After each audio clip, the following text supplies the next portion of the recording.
एक बार की बात है, एक गरीब किसान अपनी पत्नी के साथ एक झोपड़ी में रहता था। किसान के पास बहुत थोड़ी जमीन थी और ज्यादा जानवर भी नहीं थे। वह और पत्नी जैसे तैसे अपना गुजरा करते थे। एक बार किसान किसी काम से लौटते हुए जंगल के पास से गुजर रहा था। तभी उसे वहां झाड़ियों में एक मुर्गी दिखी। मुर्गी को देखकर किसान ने सोचा कि यह किसी की पालतू नहीं लगती, तो क्यों न इसे घर ले जाया जाए। मुर्गी के अंडों से कुछ तो कमाई होगी। ऐसा सोचकर किसान मुर्गी को घर ले आया।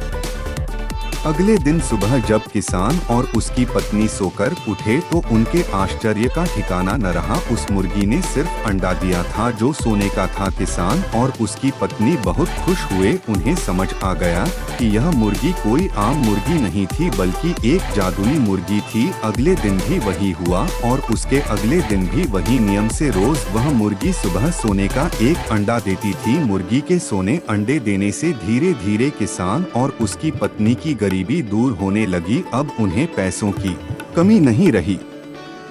लेकिन समय के साथ किसान और उसकी पत्नी लालची होने लगे। उन्होंने सोचा कि क्या ही अच्छा हो अगर मुर्गी रोज सोने के ज्यादा अंडे देना शुरू कर दे। दोनों का लालच दिन प्रतिदिन बढ़ने लगा। अब वे हर समय इस बात से परेशान रहते थे कि उन्हें प्रतिदिन केवल एक सोने का अंडा मिल रहा था। ऐसे ही अचानक एक दिन दोनों को विचार आया कि अगर मुर्गी सोने के अंडे दे रही है तो उसके अंदर का हिस्सा भी निश्चित रूप से सोने का बना होगा। अमीर बनने की ख्वाहिश में किसान और उसकी पत्नी को सही गलत का ध्यान भी नहीं रहा। उन्हें जल्द से जल्द बहुत अमीर बनना था। उन्होंने सोचा कि अगर वे मुर्गी को मार डालें तो उसके अंदर का सारा सोना उन्हें एक ही बार में मिल जाएगा। लालच में अंधे हो चुके किसान ने बेचारी मुर्गी को पकड़ा और मार डाला। जब उसने चाकू से उसका पेट फाड़ के देखा तो अफसोस, वहाँ कोई सोना नहीं था।